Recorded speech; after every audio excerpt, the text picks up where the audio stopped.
Greetings, I am Sri Master Gano Grills for the Underground Railroad Black Magic. It's very important that you don't take the laws of reciprocity lightly. I would like for all of you to donate what you can. Donate $20, donate $100. Make it count, make it hurt. Because if you watched at least 5 videos and you have derived some sense of eloquence or some kind of benefit into your life, it's important that you restorate and you pay in and you support this channel. I know I do. And I want Brother Rich to continue to do the great work that he's doing. And it's important for all of us to come in and submit and help out the cause. Donate to the donate button. It's in the link. I'm Sri Master Gano Grills, and let's keep the good work going. Namaste. Peace, family. Welcome back to another episode Underground Railroad Productions. This is your host, Brother Rich. As you can see, I'm with Sri Master Gano Grills. Welcome back, brother. Yes, thank you. Thank you for having me, Brother Rich. It's always a pleasure to be here. It's always good to have you in nature, my brother. Yes. It is hot today. Yeah. It's barreling down right on this spot right here. Brother, listen, with so much going on right now, with the events with politics and with the weather, with earthquakes and hurricanes, and you got the eclipse that recently happened, the equinox that recently happened. You hear the word revelations a lot, biblical prophecy, revelation, them predicting the future. I want to talk to you today, brother. We got to get into a deep spiritual talk today. Talk to me about revelation, prophecy, time, past, present, future. How are people thousands of years ago able to predict now? Bring some clarity to this for us that may have questions, brother. Okay, and that's a great starting point. And one of the things that I would like to say about just time itself is that you can't have revelations, which is the revealing of things to come and signs to look out for. It's really more of a warning. So when you drive, if any of you who have driver's license, when you drive, you have to look at the manual and you have to be able to look at certain signs universally and be able to tell when it's time to yield, when it's time to stop, when not to go over a solid line, or when you're permitted to go over a broken line. These things prevent accidents, and they also keep traffic in some kind of ordinance and law and order. And I've been around the world and I've seen places that don't have these laws. Therefore, they have a lot of accidents because it's just one big mishmash. So, revelations, prophecies, predictions are all part of the same menagerie, and even premonitions. And when you look at the importance of it, you have to ask yourself one question. Why are these elements presented to us? That's 4 of them. And there are people that receive prophecy and they're able to talk about it in detail. If you go into the past, you may look at somebody like Nostradamus or Edgar Casey. You may look at some Sojourner Truth. If you look at, what's her name? It's horrible that her name escapes me at the moment. She helped with the Underground Harriet Tubman. Railroad. Harriet Tubman. Please forgive me, Harriet Tubman. My apologies. But she had a degree of prophecy with her where she was able to look at the success of her efforts in helping the slaves to basically gain their freedom by any means necessary. So when you look at people who also have the acumen of being able to predict things that happen in the expansive future and the not so distant future, or really feel the energy of an event that's about to come, they talk about it. They put it on blogs, they put it on vlogs, they write articles and books about things. And collectively, there are lots of people having these same or experiencing these same events that are here to guide us. So one of the things I wanted to look at, there was a lady named Dolores Cannon, excuse me, and she passed recently. And she was a hypnotherapist who did a lot of work, and she hypnotically regressed thousands of people, and she at the time when she came across a historical figure, had been able to do it, or she was in practice of it for 17 years, which means that she was an expert at what she did, because if you do anything for 5 years, you're considered to be an expert. So one of her clients, she hypnotically regressed, and she came across a historical figure named Nostradamus. Nostradamus lived in the 15th century, and he did a lot of things called anagrams and quatrains, where you have a 4-sentence poem that housed a lot of mysterious things and predictions of the future. Nostradamus was someone who had spiritual sight and was able to look into the expanse. And if you study Nostradamus, he was able to look at how the sun actually burned out, and looked at the very last day of our generator that we call Ra, or the solar orb. So what he did was, in order to avoid a lot of the castigation that came from the Inquisition of that time, he communicated a lot of the historical wars, inventions, things that humans need to look out for in the now. And a lot of the things that there were over 1,500 quatrains that he created. A lot of them were misinterpreted, which was the reason why he reached out to Dolores Cannon in 1986, which was very interesting. It's an interesting paradox, because how is Nostradamus in his time able to reach into the future and communicate with someone who he knew would do the work and educate people on the importance of fighting the good fight and avoiding certain pitfalls? And the imperative of what Nostradamus did during that time leads to the larger question. Why do we have reveals? Why do we have revelation? Why do we have premonitions, predictions, and dreams? Why do we have these things? Why do they present themselves empirically to the sensibilities of people who are able to perceive it? Well, it's to warn us of how or what we're eventually heading towards. And Nostradamus said some things about Hitler. He talked about submarines. He talked about bombs and wars that a lot of them have already come to pass. And that wasn't the only thing. Now we're looking at time travel. We're looking at how Nostradamus clearly told Dolores Cannon, you're not speaking to the dead. You're talking to me in real time, in my time. And a lot of these things that I'm going to warn you about throughout a series of 3 years that we're going to be working together, they haven't happened yet. But if you accurately write these things down, it will give people a good sounding alarm as to certain things that they need to look out for. So that was a service that he provided. And what's interesting about time is that time is cyclic, and he's still living in his time, and the past is still happening. The future is in motion right now. And that also brings about a lot of other questions, but I just wanted to start off with that. I mean, no, that's a great way to start out the show, and it just, I'm sure people's minds, that they just have a whole lot of questions. Let's start out with something simple. There's a situation where there's people that are able to, we call them, let's deal with pop culture. There's people who are able to predict certain trends. I want to use, let's just use Jay as the example, Jay-Z. Right. So he has an idea, or whoever, they have an idea, they're able to tap into it before everybody else taps into it, and they become rich off that idea. That idea isn't theirs per se, it's out there in the ethers or in the collective super consciousness or something like that. But for some reason, people are able to go beyond time and tap into something that exists in this eternal now and bring it to the present moment and profit from it, or be considered a genius from it. We've seen it with Steve Jobs with the iPhone. All the famous inventors who are able to think of something that doesn't exist at all, but for some reason they're able to tap into a certain frequency. What is the difference between them and the average person that doesn't see that coming?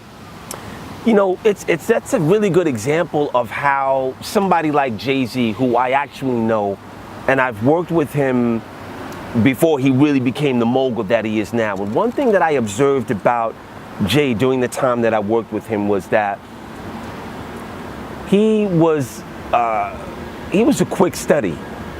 He was very intelligent. And Jay-Z is somebody whose intelligence was spawned by his sensitivity. There's a song that he did with Beanie Siegel called Daddy, Daddy, where have you been, right? Yeah. And Jay-Z talks about how he would sit out on the bench all day, wait for his father would come, for his father to come, and that day came and went. And he talked about the pain that was associated with him not having his father in his life. And you getting goosebumps, Rich?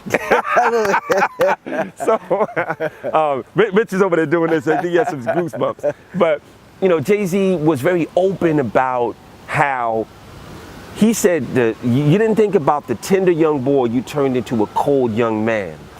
So the sensitivity that Jay-Z cultivated throughout the pain of being disassociated from his father, and he refers to his father a few times as a driving force to push him to his success, was the gift that he had to cultivate the genius of what he does seemingly effortlessly by not having to write down lyrics.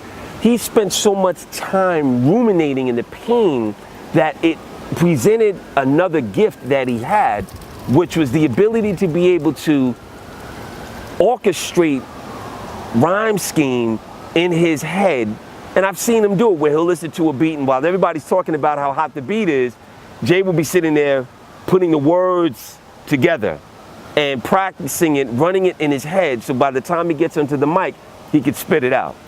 That level of prowess also correlates over to his business acumen.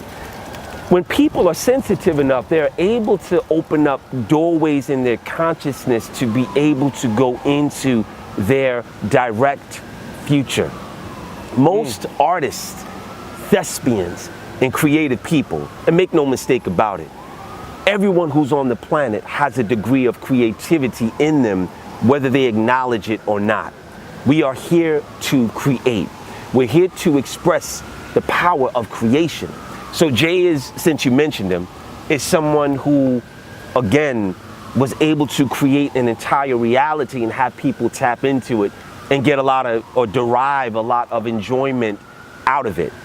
When people aren't sensitive enough, they basically close themselves off from the future of their higher self being able to talk to them. The higher self is not the only part of you that exists outside of you. There are other parts of you that would love to have a conversation and bring you things about your future. Another example of that is if you look at the Beatles, let's say. Paul McCartney was sitting alone and he got this download that he said just haunted him. And it was about, and it was the lyrics to, or it was the melody to that song, Yesterday. If you look up Yesterday, I believe it's been downloaded billions of times, and it is probably one of the most successful, not just Beatles songs, but songs of all time. That was given to him through the synthesis of his creativity, his sensitivity, and his ability to be able to really tap into something that was a gift from the future. So there's a lot of fodder about John Lennon helping him to write it. And later on, John Lennon said, I didn't have anything to do with it. That was all Paul McCartney. But because it broke the unity of the group, it caused a little bit of jealousy within the Beatles because it was the only song that spotlighted Paul McCartney and individualized him and allowed him to basically be one person out of four in the spotlight. So if you look at the science, or if you look at the study behind that song of Yesterday, it was something that gave him or gave the world a major gift. And he said that he was very, very haunted by the melody. If you read Philip Bailey's book, Shining Stars, he also talks about how he was really just considering his future. And the words to Shining Star, which was one of the first top 10 hits that Earth, Wind & Fire ever had, basically delivered itself to the sensitivity at the moment, word for word. He wrote it down, and that was their first pop hit. And today, that album, which was That's the Way of the World, is still their all-time high-selling album, and it's been out for, 42 years? That's amazing. So there's a great ability and a great offering that's waiting for everybody to cash in on if they're bold enough to be sensitive enough to listen and explore the nuances and sometimes the subtleties of what's always around you. Now, when you say sensitive, could you define that? Because sensitive kind of has taken on a negative connotation. Like, you don't want to be sensitive in the concrete jungle of New York or of America. So explain to us, what do you mean by sensitive? Well, when I say sensitive, Dr. York used to have this thing where, you know, he inspired us to grow out our afros, and he called our hair antennas in 9 ether, and it keeps us in tune with the sun and the environment and nature, right, and the ecosystem. Sensitivity that I'm talking about is an inner knowingness of being able to perceive beyond the 5 senses. Okay. Being able to walk into a room and sense the energy of the room. Being able to sense someone's demeanor without conversation. Being able to look into someone's eyes, and you could practice this with your girlfriend or your husband. And let's say, you know, let's just look into each other's eyes and communicate things. That's going to heighten our level of sensitivity. Sensitivity, or being sensitive, is an awareness of your beingness in your direct surroundings, and sometimes far beyond your surroundings. Sometimes your sensitivity can spill over into the future, or into your tomorrows, or into other timelines, and there's a great benefit to that. I used to get teased a lot when I was a kid. Oh, stop being so sensitive. You're so sensitive. Girls predominantly would tease me about my sensitivity. And it was funny because, and I'm not ashamed to say this, I didn't start having sex until I was 18, going on 19, late 18. And all of the young ladies that I was with at the time, they would come and they would spend the night over, and we would do things, but we never had sex. And a lot of them, they would just not call me anymore. Or they would say, you know what, don't call me anymore. You're a nice guy, but lose my number. And I didn't find out until years later that it was because I wasn't giving them the stimulation of having sex with them. So one of the things that taught me was I wasn't distracted by some of the things that happen when people are preoccupied with sex and other ulterior motives. I was really more into the other nuances, and that helped to grow my sensitivity to a large degree. Indeed. There's a saying that you'll see on a lot of memes on the internet that says, you don't predict the future, you create it. I want to use psychics as an example. A lot of people go to psychics, tarot card readers, to find out about their future. I want to know what lies ahead of me. I want to know if I'm going to be successful, if something good, bad's going to happen to me. And these psychics often tell you things. And some people feel as though with a psychic, it doesn't necessarily have to be true what they're telling you. They could just hit you with some game. And let this ambulance go by. So some people will feel as though the psychic can plant a seed in your head. Say, Gano, tomorrow, a week from now, Gano, you're going to meet the woman of your dreams. It may not be true. They may not have seen that at all. They just said it to say it. But because you believe it and they planted the seed, now you create that in your mind and your reality, and now you think this psychic done told you the future, but they just planted a seed in your head. So talk to me about psychic abilities versus, somebody just planted seeds in your head and you're the one really creating this. That whole concept? Well, you know what, there a lot of that I like to call charlatanism. There's a lot of charlatans out there. There are a lot of unscrupulous people that like this. And unfortunately, and I mean no disrespect to the community of the gypsies, but unfortunately, I've heard a lot of horror stories about some of these alleged gypsies that will take your money and say, oh, I see this, but I'll burn a candle for you, and if you give me another $100, That's a con act. And a lot of people fall victim to that. One of the ways that you want to, there is a real thing where you can implant something in someone's consciousness and they can create the reality of it the same way that placebos also exact themselves. And there are many clinical studies that show how placebos will carry out the execution of what this other pill is known to be. Spiritually, I think that what that teaches us is that yes, we create our own reality by and large of what we speak, more so than what we believe, which is why I tell all Galacticans, don't use the word try, because try is a verbal cancer that you inject into the potential of the outcome that you desire to have. When a grown person uses the word try, it's evident and clear that they don't know the cancer that try actually is. So there are other, what I call kill words, but try has been built into the English language to bereft people of that. But to go back to your point, Brother Rich, there are ways that if something doesn't resonate in your core and a soothsayer or a psychic person tells you that, it's not something that you have to accept, because a lot of times they're reading your auric field, they're reading the expectation of what you want to hear. And when I give people consultations, I don't tell them about their past unless it's something that their spirit guides clearly present. A lot of people ask me, well, I went to a psychic and they told me that I was a priest in Kemet. Could you tell me more about that? And I'll decline and say, no, I can't, because that was something you were told by someone else. That would be analogous to me cleaning up someone else's artwork. That would be disrespectful. So it's wise for people to develop their own sense of divining and being able to extricate answers, direct answers about their path from spirit itself. And it's something that I teach people when they come to have their kundalinis advanced and opened up. I teach them a baseline cursory education of how to do maybe a level 1 divining.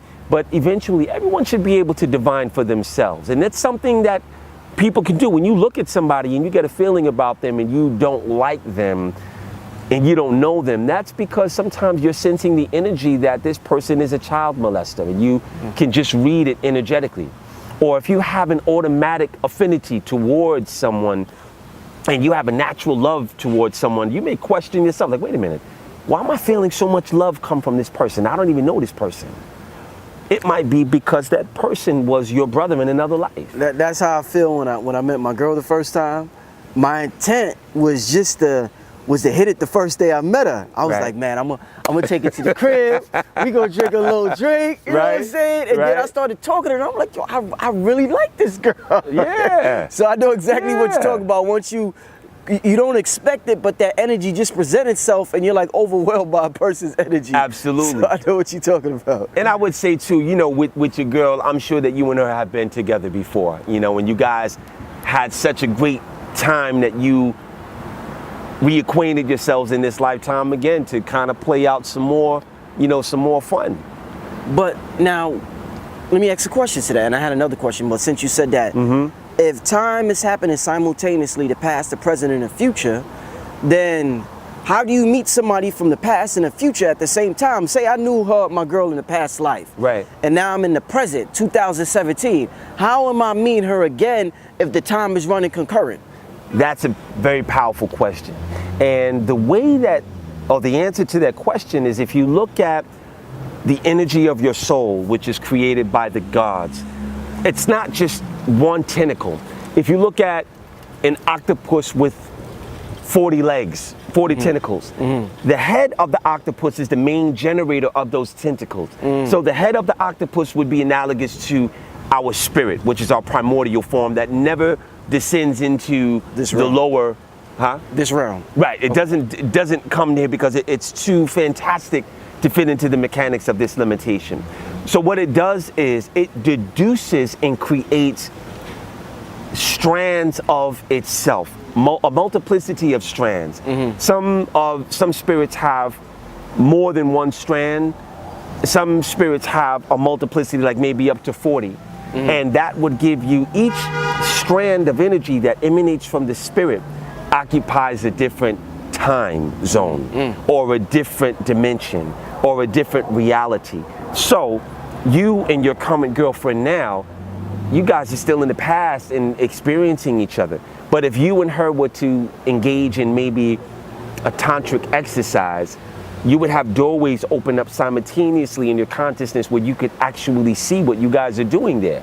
Or sometimes if you guys do certain things or certain heka'u, which is a focused presence of mind, you will have the same dream and you guys can astral project or travel back onto some of the homes that you have in different dimensionalities through the doorways of your consciousness. So that's how the souls are able to be in many different places at the same time.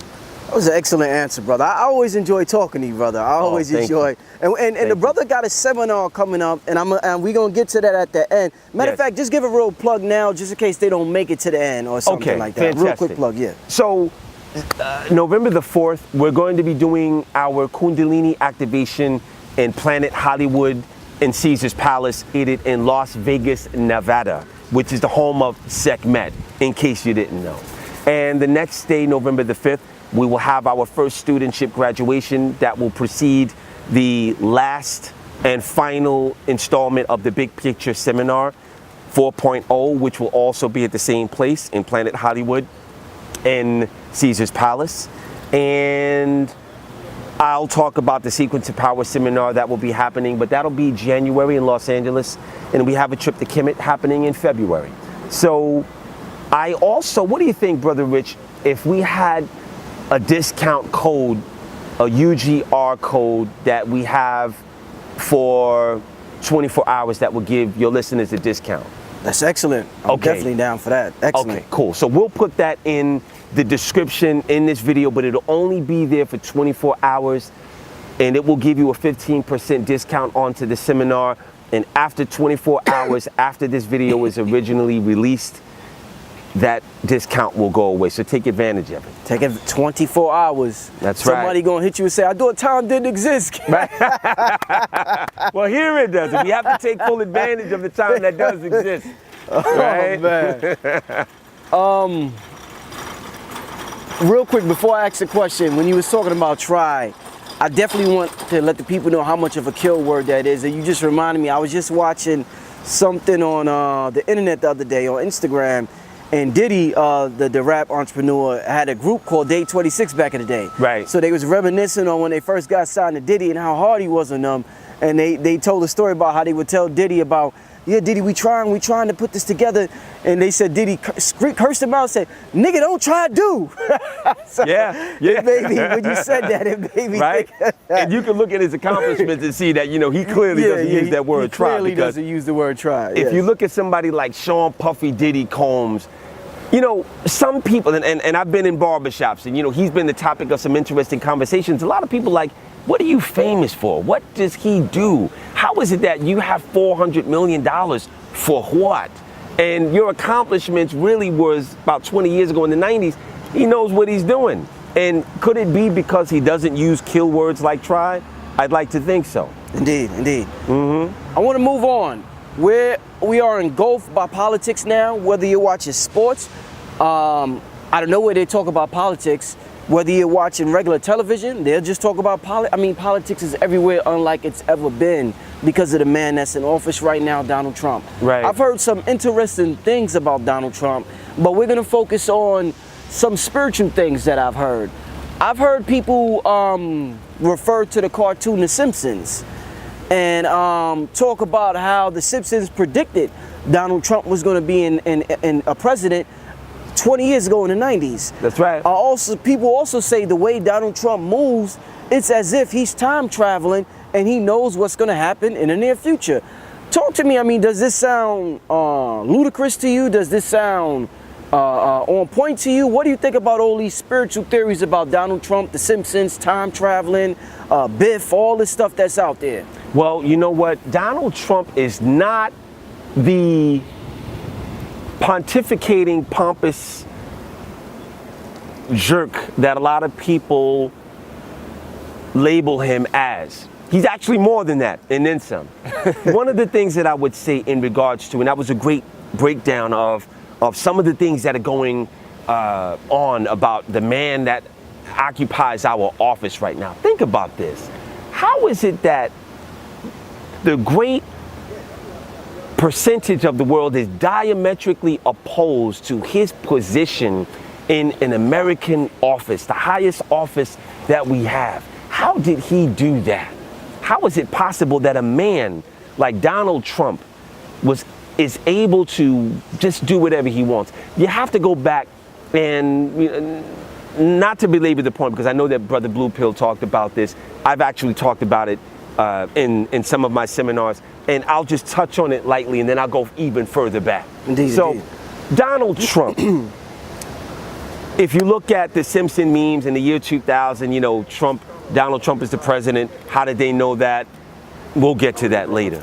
Then you have the 1985 trilogy of Back to the Future. Back to the Future was a trilogy that basically had a character named Biff Tannen, who was none other than your beloved president, Donald Trump. And then you have to look at how he was able to go into the future, create or get information about things that would happen to the future, make the proper investment so that he can have a financial empire that will give him the wealth to execute other things. Now, I would like to bring your attention to an author named Ingersoll Lockwood, who wrote a book in the year 1893 called Baron Trump's Marvelous Journey in the Underground. Say that one more time. Yes. Ingersoll Lockwood wrote a book in 1893, which is well over 100 years ago, entitled Baron Trump's Marvelous Underground Journey. Something to that extent. So please forgive me if I'm a word off, but Ingersoll Lockwood is the author's name. And in this book, there's a boy named Baron Trump, who in this timeline, Donald Trump has a son named Barron. And he comes across someone who's known as the master of all masters. And his name happens to be Don. Wow. And they have a parallel where he shows them a world within worlds that will open up. Now, you can go to the Library of Congress and look up Ingersoll Lockwood, look up this book, and read it for yourself. It's a 266-page book that you can kind of scan and go through. But the parallels that are juxtaposed with Donald Trump and his family and the characters in these books is undeniable. And he also talks about how the master of all masters, whose name is Don, who shows Barron, Donald Trump's son, the doorways or the portals of worlds within the world that are somewhere in Russia. Now you're looking at the head of Russia, whose name is Vladimir Putin. And there are public pictures of him, well, let's just say him allegedly, because I don't want to get in any trouble with Vladimir Putin. But there's somebody that looks exactly like him in the year 1920, 1942, in the present. And a lot of people say that it's his either doppelganger, or he's an immortal, or he's a time traveler.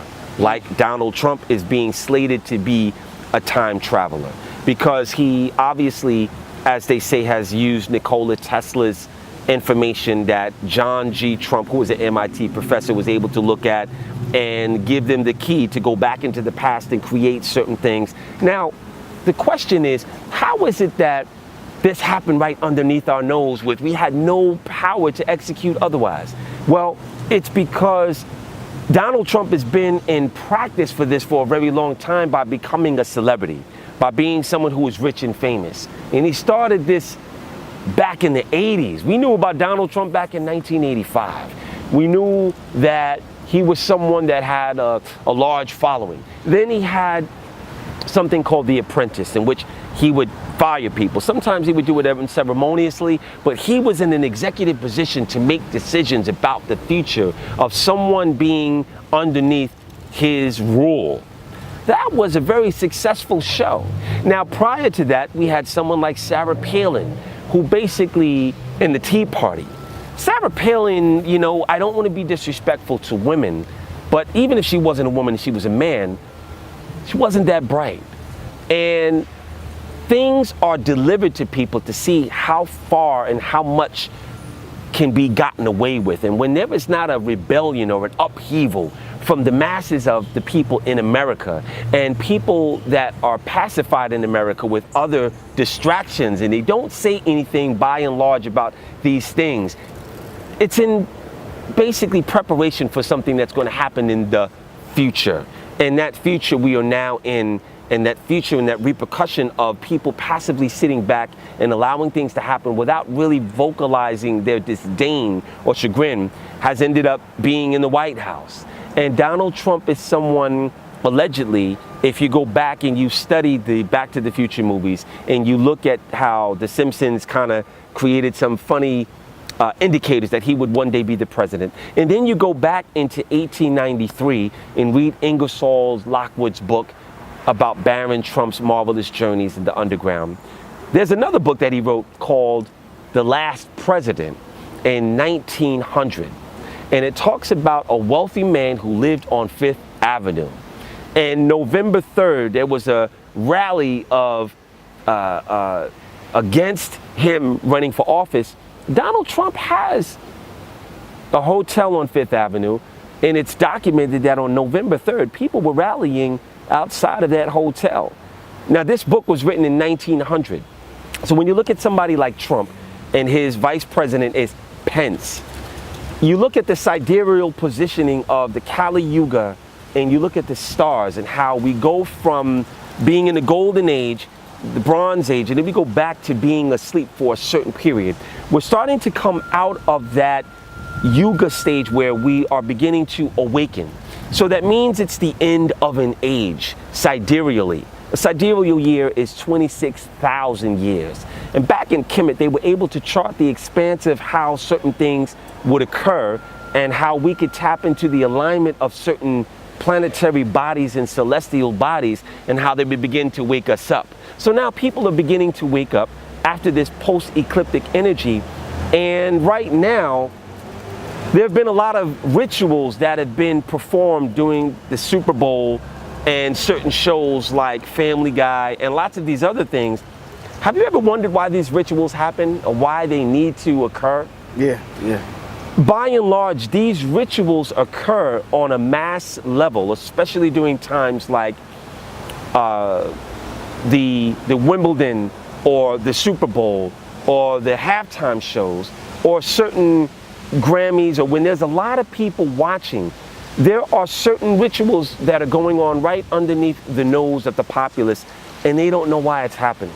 One of the reasons that they're happening is because the egregors, who are complex thought forms that create certain things to happen, they're taking the energy of those harvested rituals and the energy that has been coalesced, and they're bringing them back throughout time, and they're putting the energy back from something that they have manipulated. So if you go back to interdimensional time, there are people that are here on this timeline right now that have a clear memory of reading books about how America did not win the Civil War, how it's the Confederate States of America, not the United States of America. There are people that, and this is not the Mandela effect that I'm talking about. I was about to ask that. Right? Yeah. I'm talking about and I spoke about the Mandela effect, which is the tampering. The Mandela effect is caused because the powers that be, or certain people that have the ability to go back into time. You're not supposed to tamper with a major event because it throws everything out of whack. So what they do is the powers that be create these public rituals, and then they take the coalescence of that energy, and like I said before, they have to place it back to the timeline that they've manipulated. But there's still there's still a reverberation of something that happens that creates the Mandela effect, which is a strange bleed through, and it begins to rewrite the history by default. So if you look up the Mandela effect, you'll see again, and it's called Mandela because there are people that remember Nelson Mandela dying in 1991 or 1993. There's a book that's published that shows that yes, he died, and you can't publish a book without actual fact. There are also people that remember, I'll use myself as an example. I've had hundreds of people ask me throughout the years, you were on The Wire, right? I like you on The Wire. I'm a fan of yours. And I'll politely tell them I've never been on The Wire. And I've had arguments with people because people will say, are you sure you weren't on The Wire? I know I saw you on The Wire. And after a few hundred times, I stopped questioning it. Now that we have a term that actually denotes what that phenomena is, somehow in some dimension of reality, I am on The Wire, which is very interesting. That's part of something called the Mandela effect that's caused by people tampering with major events that cause an outcome that we don't live on this timeline. One of them is the Civil War, and also there is a reality, a dimension of reality where we didn't win the Second World War. Russia won that, or not Russia, but Germany actually won that, and the imperative of what Hitler produced is still in play. So now that brings about another argument or another question. How is it that all of these timelines and interdimensionalities are going on at the same time? Well, now after this post-eclipse, it's time for people to realize that, and I've been saying this for years, we are multi-dimensional beings. And if you look at the movie that Jet Li was in called The One, he was going to different parallel universes and he was destroying himself there so he could absorb the power of who he was. And that's a real thing. But it's not exactly like that. There are many different variations of that, but it's a real thing. So life on Earth is not what we really think it is, and time is not what we think it is. It's actually a lot more lush than that, if you know how to manipulate it to your advantage. Wow, that was some deep stuff. You mentioned segment earlier. Yes. Could you explain to the people who may not be familiar with that deity, who that is, and why are you doing a seminar there? Okay. Well, I was summoned out to Las Vegas. There was a seminar that I did called Angels, Gods, and Altars. And it was also when I got the off-world dagger that I used to cut people free from their cords spiritually.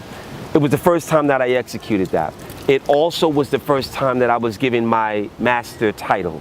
So unbeknownst to me, Sekhmet is very synonymous with Hathor, Heru, or Lakshmi, and some of the other high divine goddesses, the divine feminine. And she also had a part in giving me that bestowal. So there is a temple that is in Las Vegas that is dedicated to the divine feminine, Sekhmet being the main matriarch of this temple that is there in the desert. When I went to Las Vegas the first time, it was a very magical experience. I went there again, and I was out there with a friend. And when we were there, we were sitting in the hotel, and my friend was saying, you know, I know that Sekhmet is my mother because last night I can feel her walking back and forth as a 200-foot being, and I heard her footsteps walking back and forth outside of the Wynn Hotel, which is very fascinating. So the spirit of Sekhmet dwells within that particular desert, which Las Vegas is in the middle of, which is very interesting. So the significance of us having a seminar there is somewhat connected to Sekhmet, and I don't really plan where we're going to do a seminar. The gods do, and I just carry it out and execute it. Wow, indeed. In terms of the gods, like you mentioned the god, how can a person access the gods? Like they may hear you, Bobby Hemmett, Panic, or just several brothers that deal with spirituality talk Right. about they talk to the gods, or how you said the female that talked to Nostradamus. Yes. How do you have contact with these beings? Okay, well, one of the things that I can say is that, first of all, gods that are gods, when you deal with this subject or the topic of gods, and it's not just gods, there are other exalted beings that there aren't really a name for, but they're not human. The very starting point is, and I did a personal YouTube last night, and I spoke to the people and I said, when you're dealing with exalted beings, and you're dealing with gods in particular, it's important to realize earthlings, they're not humans. They're not subjugated to your expectations. So when you have an intention and a desire to present yourself to them and hopefully get a symbiosis or build a rapport with this immense being, the very first thing that you're going to need to know is that you have to come to them and you have to be very humble. You have to be truthful. You have to be honest. There cannot be the residue of arrogance. There can't be the residue of fear. If you have a healthy respect and a reverence for them. Reverence is not fear. But if you have a foolish fear, it's something that they don't respect. Gods, Orishas, Netsuru, Hindis, Devas, they don't interact with people that they see are arrogant, egoic, or otherwise. This is the reason why people purify themselves. This is the reason why people prostrate. They have an altar. They have a statue in the presence of their home because the statue represents the energy of the god. And gods, all gods have an ability to be omnipotent, which means that they can look through any image that is built in their image. So if you have a painting of Lord Ganesha, or if you have a statue of Radha or the Green Tower, and your intention is to connect with them, they can open up a portal through that statue and they can look upon you and look at your life and they can see you. And if they feel like interacting with you, then they will. So one of the best ways to get the attention of the gods is to first, for you have to honor your ancestors. When they see that you're following the natural order of honoring your ancestors, they will respect that. When they see that you comport yourself with respect for their presence, they will honor that. When they see that you're on the path of discovery and becoming enlightened, or you're working on breaking out of the limitation of the human form by pursuing ascension, that's something that makes them smile, because it's analogous to, I would say, a very, very young child coming up to you and impressing you with his vocabulary and the way that he carries himself, and he's not a wayward person. I look at children all the time and I say, wow, I like the way that little kid is carrying themselves. And it makes you want to do things for them or maybe have a conversation with them. The gods are the same way. So when you make offerings to the gods in the utmost of humility, they will over time look at how diligent and persistent you are, and then they'll be inclined to create an event in your life that is a blessing from them.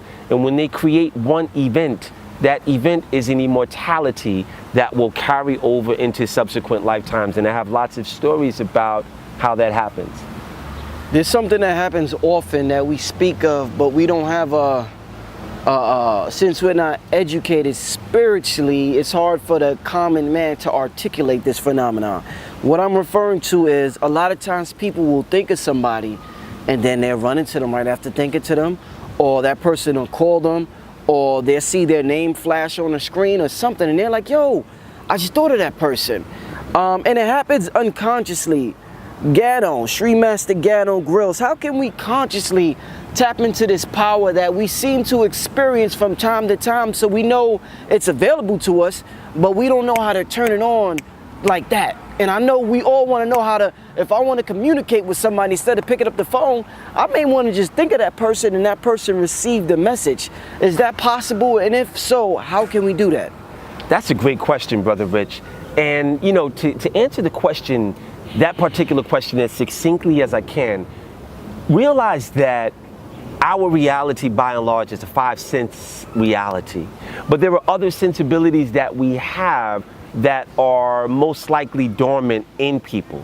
So your ability to have wireless communication through your first eye or your third eye, there are things that you can do I turn on people's third eye. And when their third eyes are turned on, they're able to basically do a lot more outside of that 5-sense reality. But for the layman, when we have the ability to perceive extra sensorially, and we think about someone, really what's happening is if you think about that person and they end up calling you, that's not really what happened. What had happened was you perceived with your outer sensory, which is outside of your 5 sense, that person was thinking about you. And because we have collective group consciousness and affinity, and we have waves between each other, You knew that that person was about to call you, so it produced a thought synthesis inside of your cognition, and then the person proved it by calling you. Or if you have dreams or the same dreams with other people, one of the things that I have with my students is that I create an astral doppelganger of myself on a nightly basis, and I also hold classes, and my students can tell you about this. So I will take them out of their dreams, I'll bring them into a classroom that is in an etheric room, and I'll teach them about things that are going to happen in their future and how to take advantage of it. And they call me all the time and they say, Sri Master, I really enjoyed class last night. I don't remember everything that you were saying, but I know that the energy is inside of me. And that's one of the benefits of people coming into a program, so that they can learn how to accept a larger part of who they are outside of their body. But it's possible for everyone, because we all have those senses that are nascent and dormant within us. What you do to bring it out is up to you. Indeed. So I guess just to rewind a little bit, and when you were talking about, I guess you were talking about different timelines, and a timeline where Germany won, and a timeline where the Confederate States won. So I guess depending on where our consciousness is, we experience that timeline. Like, let's say Nostradamus said the world is going to end in a natural disaster.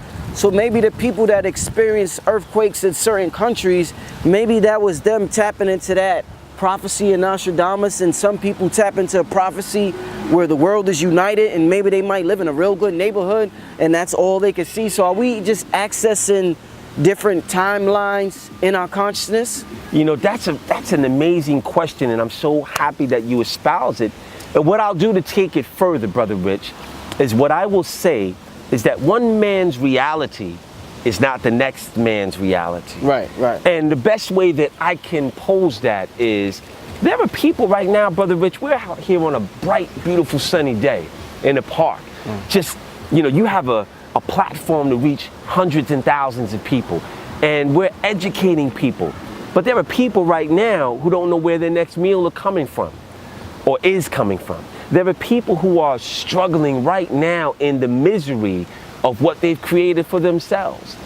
When I created Galacticus 4 years ago, and I told people that the spiritual world has asked me to be a spiritual advisor, people looked at me like I was crazy. And they said, well, nobody's going to pay $30 to come to your little workshops over there on Atlantic Avenue. People don't want to hear about that stuff. I can tell you that 4 years later, the movement of Galacticus is a worldwide movement that has helped a lot of people to grow. We've experienced, I can't tell you how many miracles, and people pay $500 to come to my seminars. It's a $500 VIP ticket, $300 for a regular ticket. And they get a chance to talk to me and ask me questions, and I provide the answer for them. And they have their third eyes turned on, they have their cords cut, they have access to off-world activity. They experience divinity on a 1-to-1 ratio. They meet their soul family. They meet people that they haven't met in lifetimes, and the room is filled with euphoric energy that sustains them for 3 months until the next seminar occurs.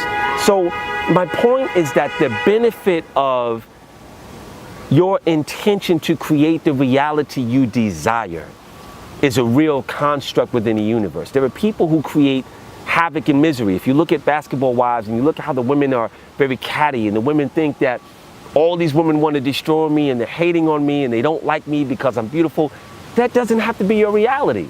Because when I see other brothers on the street, I don't experience that.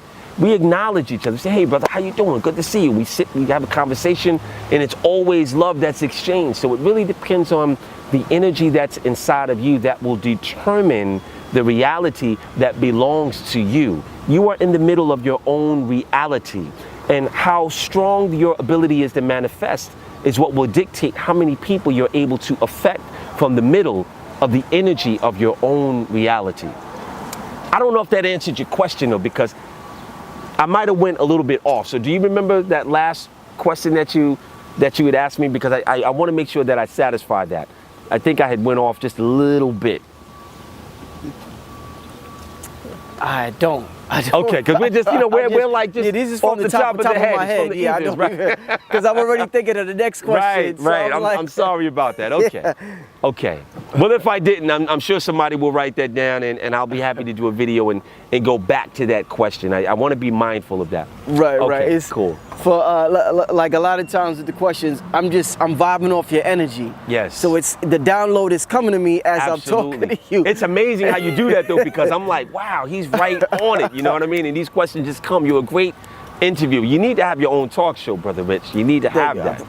It will come. It will come. Absolutely. It already exists out there. That's right. I just got to tune into that frequency. Absolutely. What would you say, Street Master Gano Grills, to a spiritual teacher who may say, I'm doing a better service to humanity than Street Master Gano Grills because my seminars cost $10. He's charging $500 or whatever. And if you just talked about how there are people suffering, you're doing a disservice by not making it accessible to more people. Right. And that's often a problem within the spiritual community. One person thinks $5 is enough. The next person thinks $10 is the right amount. The next person thinks, I remember Sarnetta was selling DVDs for $10. The brother said, I'm gonna sell it for $1.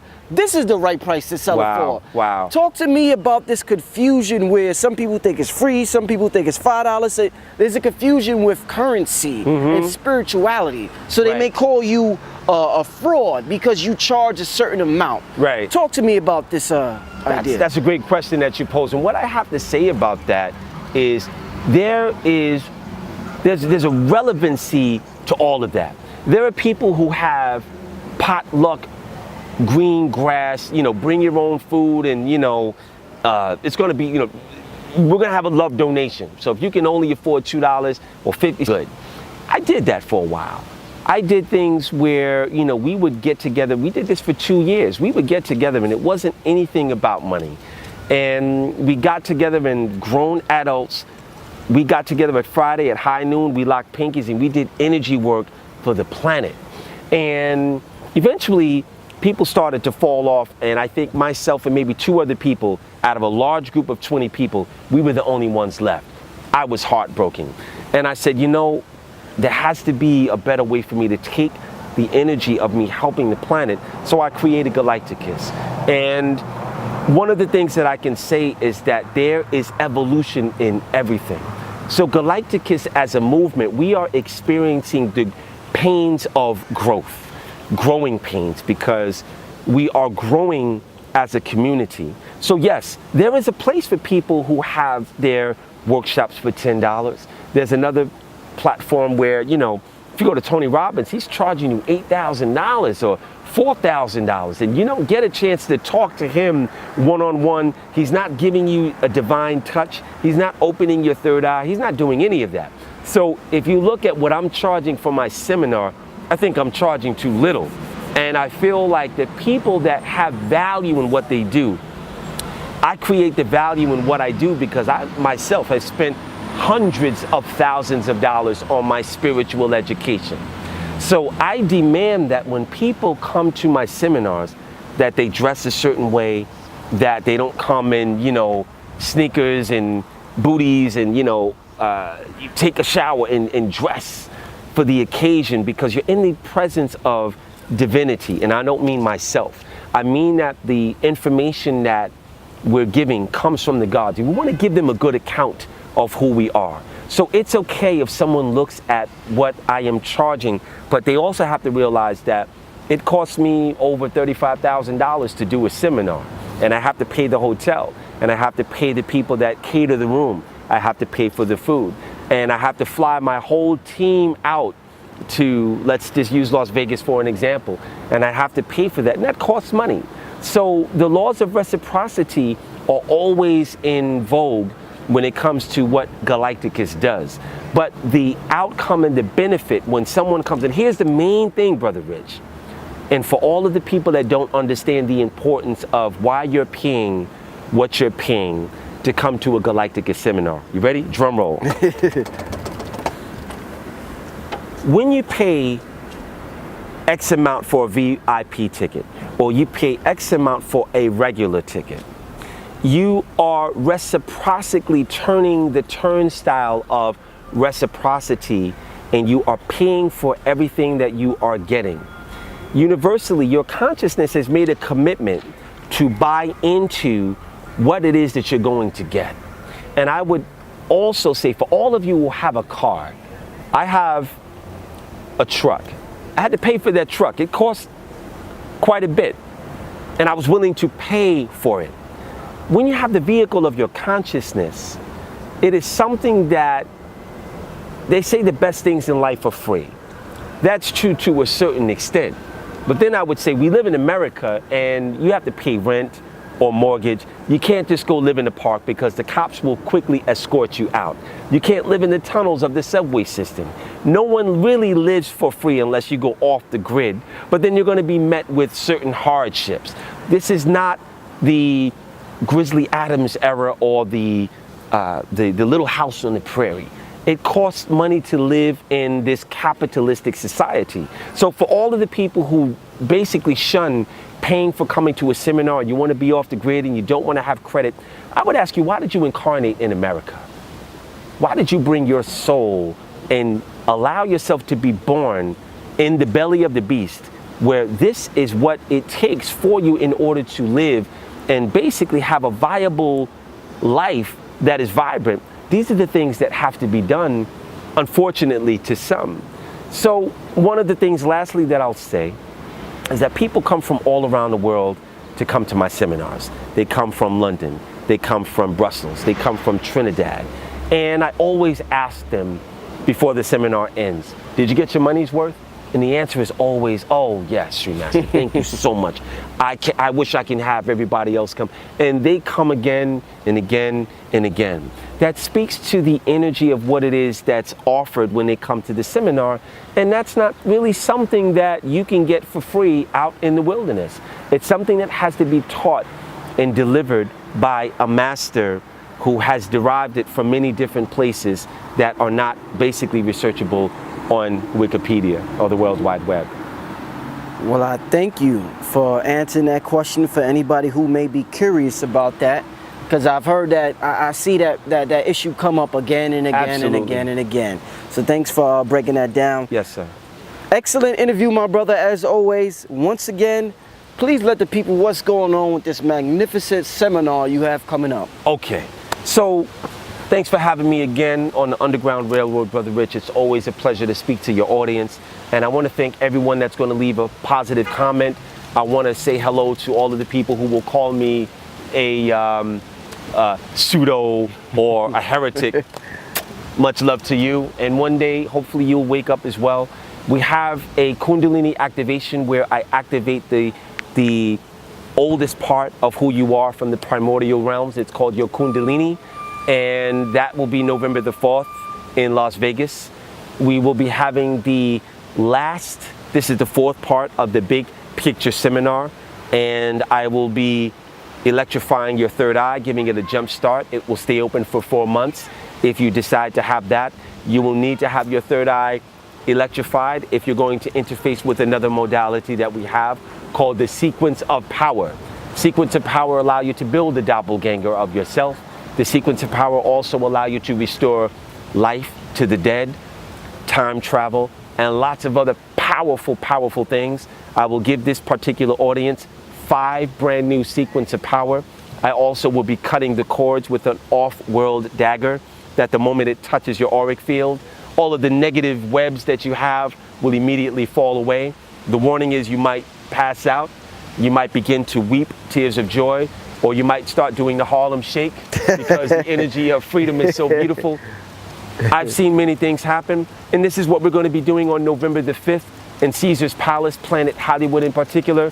The event is posted on galacticus.com. That's GALIGHTICUS.com. We are on Facebook.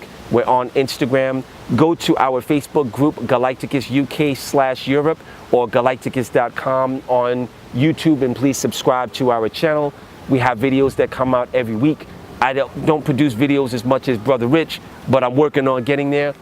And I'm looking forward to you having you guys come. Remember, we will have a special discount link underneath the description. It will be there for 24 to 36 hours only, and it will give you a nice 15% discount off of the seminar for the UGR family. I am Sri Master Gano Grills for Underground Railroad and Galacticus.com. Thank you so much, Brother Rich, for having me again. And I'll see you guys very, very soon. Namaste. Peace. Greetings. I am Sri Master Gano Grills for the Underground Railroad Black Magic. It's very important that you don't take the laws of reciprocity lightly. I would like for all of you to donate what you can. Donate $20. Donate $100. Make it count. Make it hurt. Because if you watched at least 5 videos and you have derived some sense of eloquence or some kind of benefit into your life, it's important that you restorate and you pay in and you support this channel. I know I do. And I want Brother Rich to continue to do the great work that he's doing.